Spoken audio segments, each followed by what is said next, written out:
We've spent several days looking at vertex of parabolas and their axis of symmetries, but each time we've only been looking at them from the graph itself.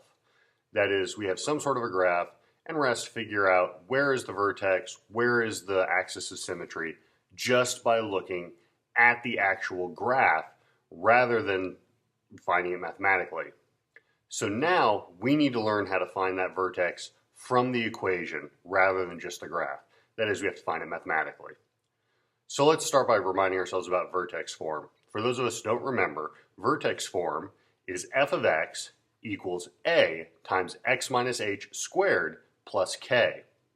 And this was the really easy way to find the vertex from the equation, because the values of h and k tell us what our vertex is.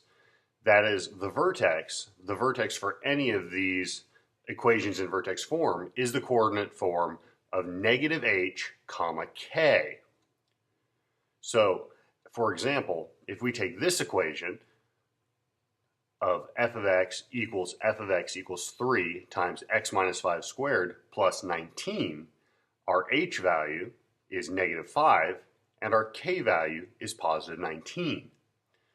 If we start putting those together, we get a coordinate pair of the negative of negative 5 and 19. If we finish simplifying this, we get a vertex located at 5, 19, that coordinate pair. So vertex form is really easy to find the vertex of a parabola, but unfortunately, we don't always get vertex form, we get standard form. So let's take a look at that. So, finding that vertex from standard form, let's remind ourselves what standard form is. And that is f of x equals ax squared plus bx plus c. So the trick is to find a way to take this format, ax squared plus bx squared plus c, and turn it into our vertex in an xy coordinate. Here's what we do.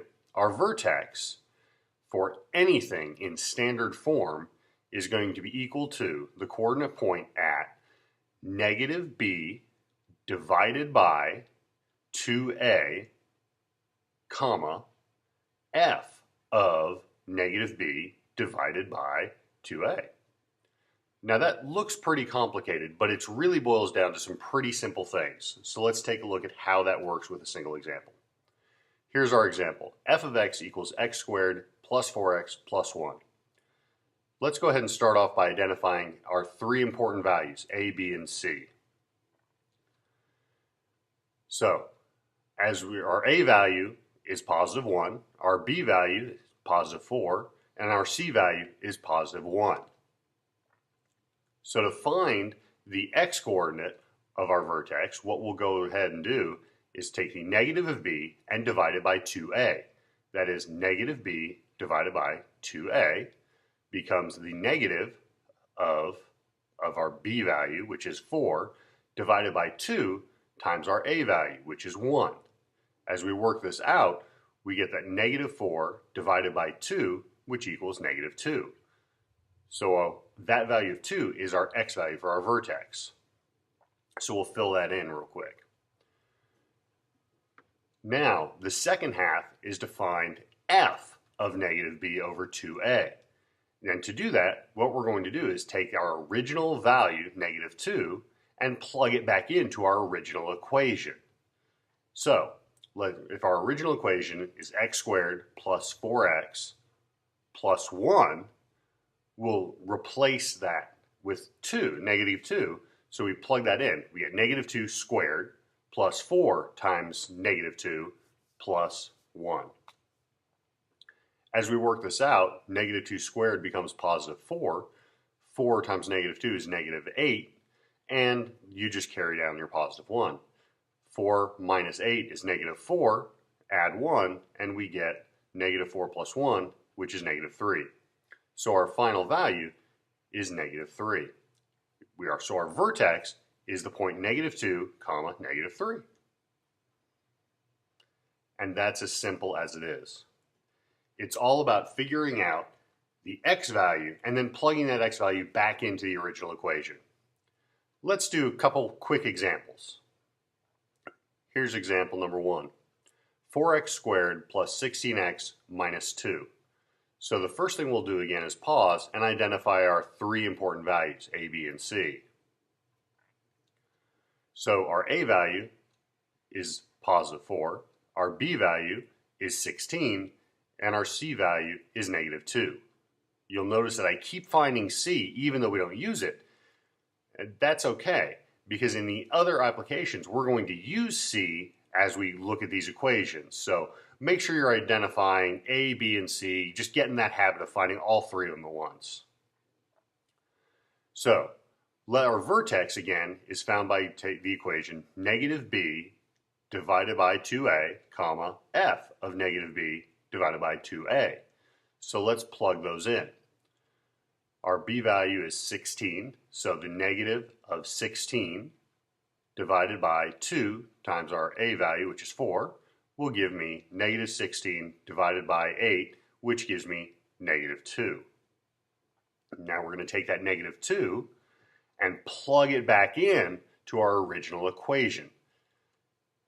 So 4 times negative 2 squared plus 16 times negative 2 minus 2.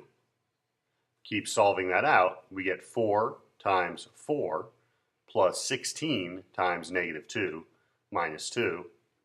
16 minus 32 minus 2.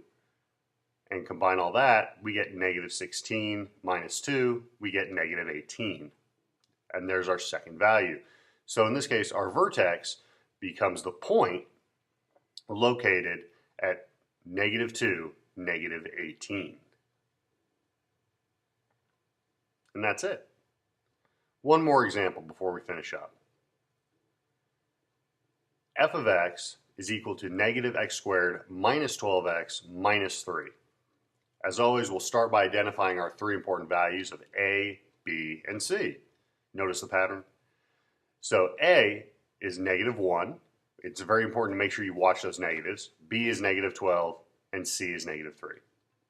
Once again, our vertex is found by the equation negative b over 2a, comma, f of negative b over 2a. So, finding our initial value. The negative of our b value, negative 12, divided by our 2 times our a value, negative 1, gives us the fact that it's really important to keep track of these negatives. Okay, so you've got negatives of negatives. So make sure you're watching your negatives. The negative of negative 12 is positive 12. 2 times negative 1 is negative 2. So we end up with negative 6 as our value for our x coordinate. Now, we need to take that x coordinate and we're going to move on and put it back into our original equation. So let's work that out. Negative of negative 6 squared minus 12 times negative 6 minus 3 gives us the negative of 36, which is negative 6 times negative 6, minus 12 times negative 6 minus 3, which gives us negative 36 plus, remember negative times a negative is a positive, 72 minus 3. Negative 36 plus 72 combined becomes positive 36, minus 3 from that, and we get a value of 33. So in this case, our final answer is that our vertex is located at the point negative 6, comma, 33. So always keep in mind that the A, B, and C's, you need to keep track of whether they're positive or negative. They're really important to make sure you're keeping track of those positive and negatives.